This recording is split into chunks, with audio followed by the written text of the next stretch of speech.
Olá pessoal, um bom dia. Sejam todos bem-vindos ao canal Sistema de Ensino Monte Carlo. Esse canal feito para você, estudante do ensino público, com o intuito em te ajudar você nos seus ensinos, nos seus estudos, né? Na verdade, no caso você é estudante, ajudar nas suas pesquisas, você que está se preparando para o Enem, você que está se preparando para um concurso público, até mesmo você que está concorrendo a uma vaga no mercado de trabalho, onde na seleção vai se utilizar de provas com o grau de instrução do ensino médio. Então esse canal ele é feito para você. Para você, professor, você tem a total liberdade de utilizar os nossos conteúdos nas suas aulas. Esse canal também ele tem um caráter de utilidade pública. E o nosso principal objetivo, além de auxiliar você, professor, e você, estudante, é formar o cidadão do futuro, aquele cidadão com um senso crítico e analítico expandido, né? Formar um ser ativo na sociedade, um crítico social, um ativista, né? Verdadeiramente ativo e com um senso crítico para o que está acontecendo, tanto nas questões capitalistas e políticas. Então esse é o principal objetivo do Sistema de Ensino Monte Carlo. Ampliar o seu senso crítico, para que você não seja mais massa de manobra da sociedade. Nossas bases são humanísticas, né, sem influência religiosa. Temos também conteúdos de matemática básica e inglês. E hoje, mais uma aula para o nosso módulo de Sociologia, onde estamos trabalhando a formação do Brasil, né?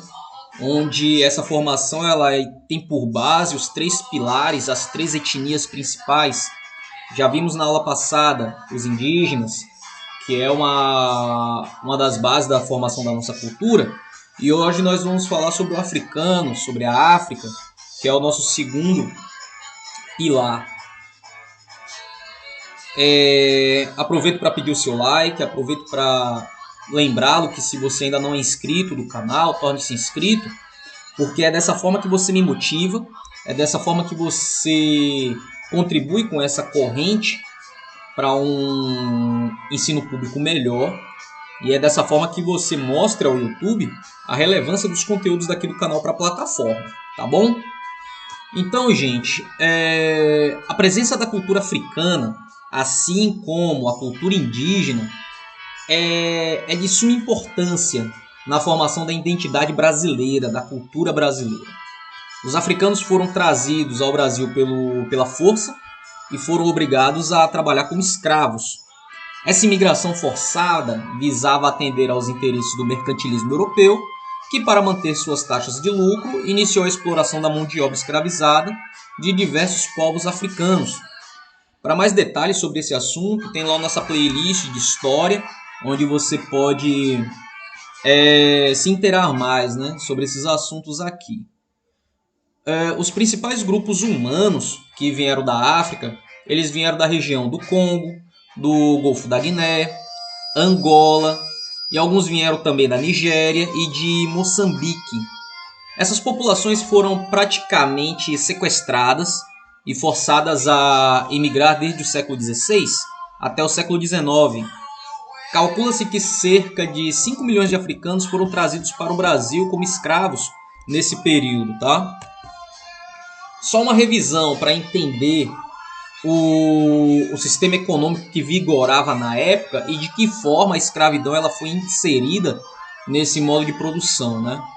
O mercantilismo constituiu a primeira fase do capitalismo. Isso aí é pré-revolução industrial, período colonial, início da Idade Moderna. Esse princípio, também chamado de capitalismo comercial, nessa fase caracterizou-se pelo intenso intercâmbio comercial, baseado no pacto colonial, pelo qual a colônia comercializava apenas com a sua metrópole, com a sua metrópole. Dessa forma, as riquezas da colônia eram levadas para a metrópole, onde eram comercializadas. O comércio resultava numa intensa acumulação de metais preciosos, o que concretiza o metalismo como sistema econômico e foi uma das ideias centrais das teorias mercantilistas. Essa vergonhosa e desumana condição do processo de escravidão deixaram marcas em todos os descendentes de africanos. Os negros não aceitaram passivamente essa exploração, claro. Estamos falando de pessoas passivas do ato de reação ao que estava acontecendo.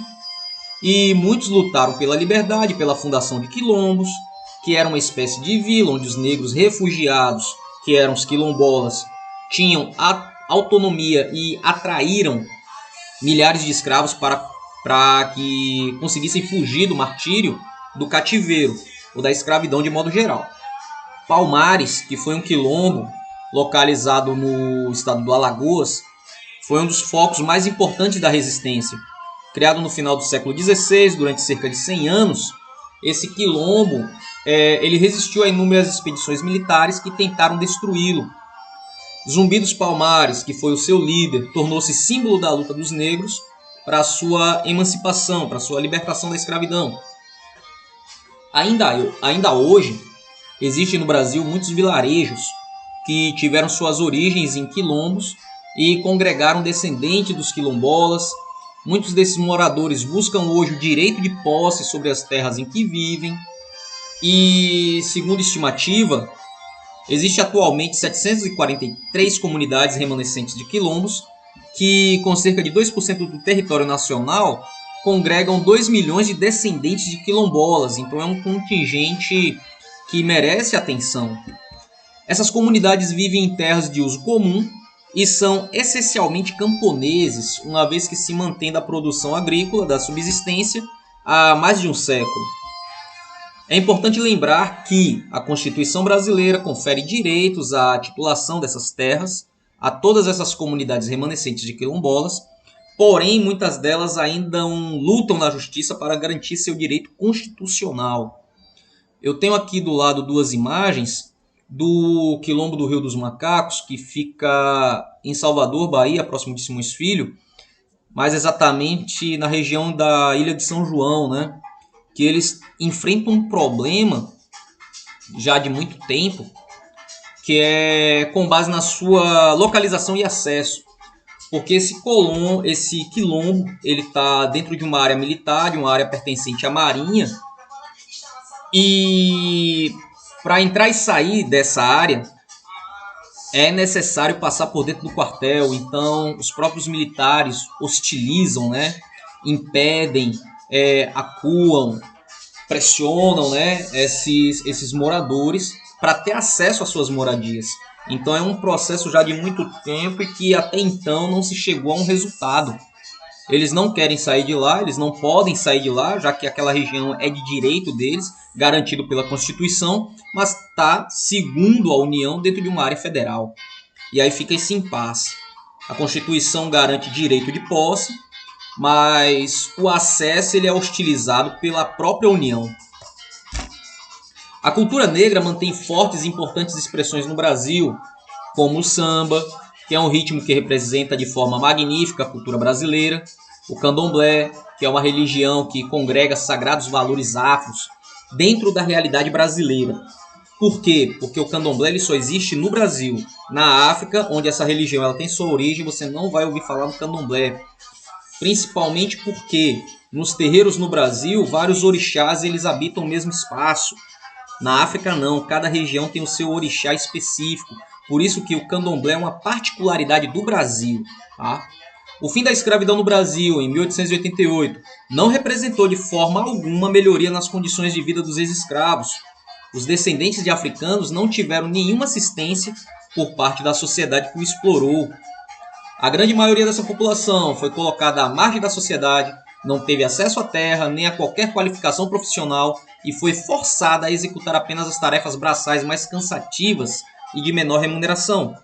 Em busca de melhores oportunidades ou mais frequentemente expulso de zona rural por falta de trabalho, muitos ex-escravos ocuparam as periferias das cidades, o que tornou ainda mais evidente a sua exclusão do processo produtivo, político e social brasileiro. A sociedade brasileira ainda tem essa grave distorção, onde os descendentes de africanos, que já perfazem metade da população brasileira, têm condições de vida muito piores que as das populações de origem europeia. Tá? Essa imagem que eu coloquei aqui, ela é bem direta em tudo isso que eu falei.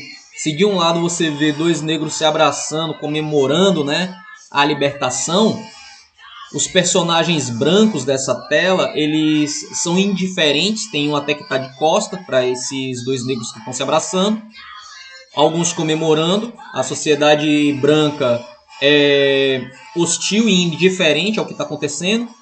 Aqui na ponta, aqui no centro, você vê duas brancas amparando uma negra que aparentemente chora e implora, porque de forma quase que impessoal ou indireta, criou-se um laço de convivência e criou-se um certo sentimento, né? Não sei se sentimento seria a expressão correta, mas talvez a dependência, porque como se não teve um processo ou um sistema que absorvesse essa mão de obra, eles ficaram reféns da própria sorte. Então talvez o lamento dessa negra aqui, sendo amparada pelas duas brancas, né? Então essa tela ela é bem representativa desse episódio em si, que por um lado foi uma conquista dos negros, é preciso que se diga isso. A história oficial ela dá a princesa Isabel como a grande heroína, mas tem que entender que já havia um processo de luta pela emancipação muito antes daquela assinatura. E é todo um processo e todo um contexto que ele precisa ser analisado com calma e com detalhe. E você tem acesso a essas informações lá na nossa playlist de história, tá bom? E aqui para finalizar, eu coloquei uma tabela onde mostram os índices da desigualdade, né?